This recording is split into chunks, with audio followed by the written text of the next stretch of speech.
Food. Oh, it's not. Wait, it's Tuesday. I was gonna say, wait, no, don't do that. It's only Tuesday. It has been a long week, especially for this guy. This is Gary Dingus, who is our business reporter who tackles Whole Foods. And let's just say, on Friday morning, I woke up. First thing I get on my computer, and I see this breaking news that Whole Foods bought Amazon Whole Foods, and I almost freaked out. You were already on it. Tell me how you even found out about. Well, it was crazy. I mean, we'd heard the rumors that Amazon was among the people who were looking at Whole Foods. But we also had heard that they decided to walk away. Mm-hmm. They weren't interested. The other names you were hearing were Kroger, Albertsons, which owns Safeway now, which owns Randall's, because there are 5 million different names. And we'd also heard Publix, which is a really prestigious supermarket chain out of Florida that's kind of all over the Southeast. And most people seem to think if there was going to be a transaction that it would be one of the grocers. Mm-hmm. Amazon didn't really seem to fit initially. But now that you think about it more, it actually does fit kind of well. And so, why was Whole Foods in need of a buyer anyway? Why were they facing a lot of pressure? Because when you go to any Whole Foods, it seems like it's packed. It seems like they're jammed. Fine, but they're not doing well. Yeah, I mean, they didn't necessarily need a buyer. It's not like they were on the verge of bankruptcy or something like that. But the issue with them is sales have been stagnant. Same-store sales have even dipped a little bit. Mm-hmm. And that's basically because everybody has organic stuff now. Sure. You can go to Randall's, you can go to H-E-B, you've got Sprouts, you've got Sun Harvest, all these different stores. Even the specialty products, you used to not be able to get seaweed strips everywhere. Now you can get them in H-E-B. Mm-hmm. So no longer do you have to go to Whole Foods to get kombucha. Yeah. I mean, they kind of, in a way, they introduced us to this, but they never took their prices down. And other people have more locations. They have better distribution networks, better logistics, better technology. So you can go to H-E-B and get the same thing in a lot of cases, and it's a lot less. Yeah. Okay, so why is Amazon... Why was it a surprising buyer, and then why is it now suddenly 3 days, 5 days later makes sense? Well, initially you're like, Amazon, they're online. Why do they want brick and mortar? Like, online is the anti-brick and mortar. And that's kind of where they built all their strengths. But here's the thing. Groceries, you don't really think of Amazon. Mm-hmm. Sure, they have Amazon Fresh. Sure, they've been trying out that Amazon Go store where you can go in and you don't even have to check out in Seattle. Use your phone to check you out. Yeah. And so they've been playing with it, but you can't really ship a jug of milk. Yeah, I mean, expensive. Fruit, things like that. And they've experimented with different things, but this gets them a foothold into one of their few weaknesses. Mm-hmm. And think about it. Also, they now have 465 locations in the U.S., Canada, and the U.K. where you can go pick up your Amazon package. Yeah. You can do all sorts of things that are going to be interconnected because of this marriage that's about to happen. It still needs shareholder approval, which, the offer was $42 a share. The day before the offer became public, Whole Foods closed at $33.06. Mm-hmm. So I doubt many people are going to be saying no to that. Sure. Although there are some people who are speculating that a grocer could step in and bid more because they're so scared of Amazon being in this arena now. Sure.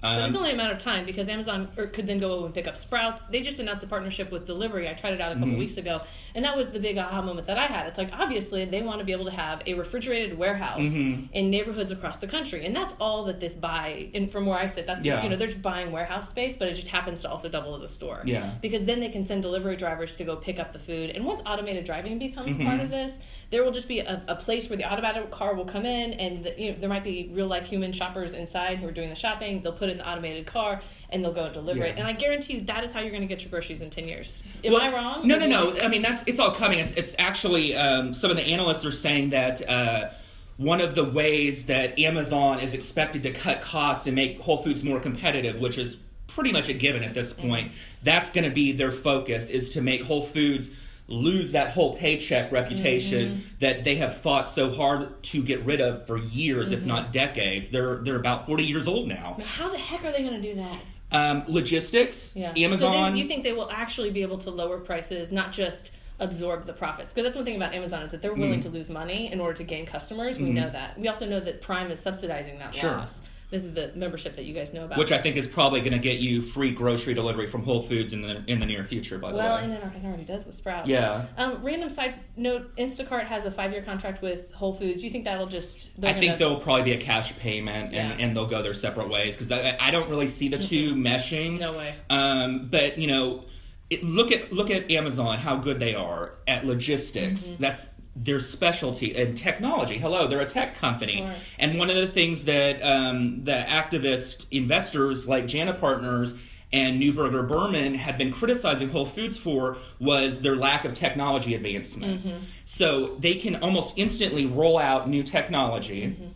They can roll out their logistics, their distribution network. And like you were saying, on the flip side, Amazon gets refrigerated warehouses. They get distribution centers where Whole Foods is around the country and around the world. Whole Foods has 12 different divisions that it operates from. And, you know, Whole Foods also had promised by the end of this year to roll out a loyalty program to all of its stores in the country. And this will help with that. Somebody had asked about how will Amazon provide food quality and security, like they'll buy a book because it's not a refrigerated product. Do you have any thoughts on how they'll figure that out? Well, I mean, for groceries, I think, especially with the refrigerated and the frozen stuff, I mean, it's going to have to be a similar distribution model to like what we see with Instacart. Although, like we were just saying, it's probably not going to be Instacart. You're going to see that Amazon name or brand, that Prime probably in there somewhere. But they're keeping the Whole Foods name on the stores. Well, I think they're going to keep those buyers, you know, the people in Whole Foods who are actually in charge of logistics, they're going to hold on to some of those people, or if not most of them. Well, it's not going to be a bloodbath, no. I mean, they've got to keep this is a space they have not been in. Yeah. This is an arena they've not been in. They're going to have to keep these people at least for a little bit, if not for the long haul, because they need that knowledge. This is an area, one of the few areas where Amazon is weak. Right. This is such a fascinating time.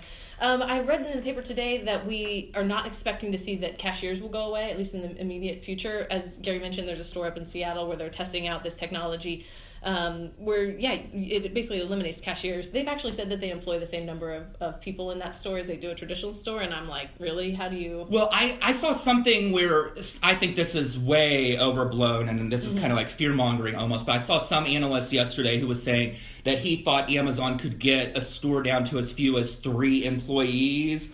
Yeah, that's a lot of automation. Because you think about a Whole Foods, like we'll talk the flagship store downtown. I mean, there's a minimum just on the sales floor, 100 people in there. Gosh. And they do, and the customer experience, I think Amazon is smart enough to not dismiss that. That when people go in there and there's this idea, you know that you can go into Whole Foods, and if you want to try something, you can literally go up to anybody in the store and say, like, I'm really curious about this product, because I've heard that they can actually give away $30 worth of free product every day, every person in that store floor. I don't think Amazon, I mean, some of those things are gonna have to change, but on the other hand, I think that Amazon knows that people expect good customer service, and you can't get good customer service from a drone. No, I mean, and the thing to me, the most obvious thing, and to you guys, I'm sure, to automate is checkout. I mean, that's easy. That's the thing I hate most about going to the grocery store is you do all your shopping, zip around, and then you're in line for 5, 10, 15 minutes. And that's time you could better use elsewhere. And exactly, right? And so if they could automate that by way of the technology that they've been trying to use at their Amazon Go store in Seattle, that would be huge. The tech side of that is just mind-boggling, though. When you think about all the different SKUs and the PLU numbers on the produce, I mean, that is not an easy problem to solve. But Amazon seems like the leader to try to... I mean, they're already solving that problem on a small scale. I can't wait to go to that store up in Seattle. I know. Wouldn't that be cool? Yeah. So I had seen also a thing in your initial stories about there being rumors that they might buy another brick-and-mortar chain, such as Dollar General. And as soon as I heard that, my mind just about exploded, because I realized that the Amazon overlords are here. They're not going anywhere, and they're making a move. And I don't mean to say that this is all a bad thing, but really we have to acknowledge that they're going to be picking up more brick and mortar stores for this same idea of what they've done with Whole Foods, but in different segments. So Dollar General is they wouldn't necessarily go after Walmart to buy, but Dollar General is probably a pretty low-hanging fruit for them. Yeah. Even though they've got, I don't even know how many outlets Dollar General has, but... Yeah, I mean, think about it for a second. The typical Whole Foods shopper is more high-end. Yeah. The typical Amazon Prime shopper makes over $100,000 a year. So those two kind of mesh. But there's a lot of people out there who don't make $100,000 a year. How does Amazon reach them? And if they want to go with this continued brick-and-mortar strategy to get folks who aren't online, I had one analyst yesterday tell me that only about 10% of sales are online. So there's still a lot of... Yeah. Period. Yeah. Across all in goods. any field. Yeah. Wow. So There's a lot of money out there for them to still grab, and to go after somebody like Dollar General or someone else in that discounter arena, you're getting folks in the lower income brackets who make less than $100,000 a year, and you'll just as gladly take their money as somebody else's money who shops at Whole Foods and makes way more. Well, and I think about even the high income prime shoppers. They're online buying toilet paper and all the things that you might not necessarily be seen going into Dollar General to buy, but you still buy. I think about the drone possibilities. If you have a Dollar General, half a mile from your house, that's a perfect place to launch a drone to buy, freaking toothpicks or like the little tiny, I don't want to say crapola, but the little stuff that ends up filling up your basket, and that you could get delivered by drone. Milk, that's another story. Yeah. But that's the thing that is both exciting and a little terrifying to me. Yeah, I mean, and we've had other people suggest that maybe Whole Foods would be interested in going after pharmacies or going after convenience stores. Or I'm sorry, Amazon would be interested in going after convenience stores or pharmacies. So like maybe a 7-Eleven or Walgreens. Yeah. I mean, they have all the money in the world to buy it. It is there. It is a buyer's market for them. Right, and this was an all-cash deal for Whole Foods. Works out to about $13.7 billion when you do the $42 per share. They got a lot of money, and a lot of retailers are hurting right now and would gladly take that money. Dang. Okay, so what do you think's going on in John Mackey's head right now? I think he's very, very, very happy to get these activist investors off his back. Yeah. Do you think it's going to take Whole Foods far enough away from its original mission that it's going to turn people off? I don't think so. I mean, when they're buying Whole Foods, a big chunk of what they're buying is that culture, that experience. My family is back home in Houston, in the Woodlands, and up until recently, they didn't have a Whole Foods in the Woodlands, and so every time my sister and the kids would come up, they would want to go to Whole Foods, because for them, it's like, I think you called it like an amusement park almost, the downtown store. They did finally get a Whole Foods within the last year or so it's not that much of a novelty.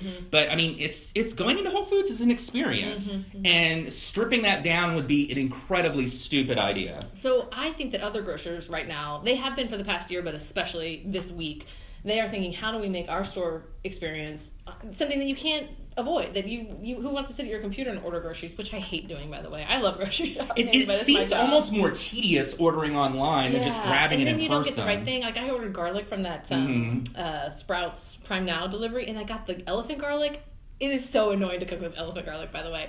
But when I was home in Missouri recently, we went to a really cool Hy-Vee up in Springfield, which, basically lots of chains all over the country are taking a page from the Whole Foods playbook and saying, we're going to put a bar in the store, we're going to put a taco bar, we're going to put hot foods, we're going to put meal kits. This store. Target is even talking about putting bars in its stores. Think about how that would influence people. Target, that would be hilarious. All right, is there anything else about this madness? I mean, what are you working on right now? We got someone who was asking about the cultural things, and that's an interesting thing, because you talk about Whole Foods and you kind of think like earthy, granola kind of. Its roots in that tiny little store on North Lamar that flooded a year after they opened. They're not so small anymore, though. Yeah. I mean, they have 465 stores. They have 87,000 employees. About 2,000 employees here in Austin. We are losing a Fortune 500 company out of this. They'll still be headquartered here, but I mean, it rolls up into Amazon. There's only one left? Yeah. That's surprising to me, because I mean, we obviously have such a huge startup and business culture here, but is it because businesses are just being acquired? They're being gobbled up. I mean, look at HomeAway. HomeAway was gobbled up. NXP, a lot of these Freescale, just recently Retail Me Not. Yeah. So does this sale seem early to you, or right about when you expected it? I thought we would go. I mean, Whole Foods just announced probably about a month ago that they were shaking up their board. They would do the loyalty program. They were going to improve their technology. All this stuff to get Jana and Newberger off their backs. So it seemed kind of abrupt in a way, because they didn't even have time to act on any of that. But at the same time, like I was saying, earlier, this gets those investors off John Mackey's back. They've made almost $9-10 a share in profit from what they probably bought it at, from what it closed the day before. Is it anywhere near? One of our coworkers here was telling me that she owns Whole Foods stock. Yeah, has owned it forever. Grew up in Austin, and at one point she was like, it was $80. So, I mean, even at this is a premium of 27%, but think about that versus $80 a share when it was at its peak, when they were the only way to go for organic food. You know, the good news is that there was a trickle-down effect when sweet tea got purchased, and I think that that's going to happen here with Whole Foods, is that there are going to be people who are involved in the grocery industry who suddenly have a lot of cash, and I think for the food startups in town, this is actually good news for you, because you will probably more easily find investors to get your food startup off the ground. But there are eyes on Austin. Yes, and that's not going to change. Okay, so leave us some more questions in the comments, and we will try to get to them. I know we missed a ton of them. You can follow Gary on Twitter. He's GDingus, DINGES. I am Broyles A. I live stream about once a week. I can't wait to see you next time. Thanks for joining me, Gary. We didn't get any food samples. I have frozen pickle pops. I'll pass. Yeah. See you guys. Thanks. Bye. Thank you.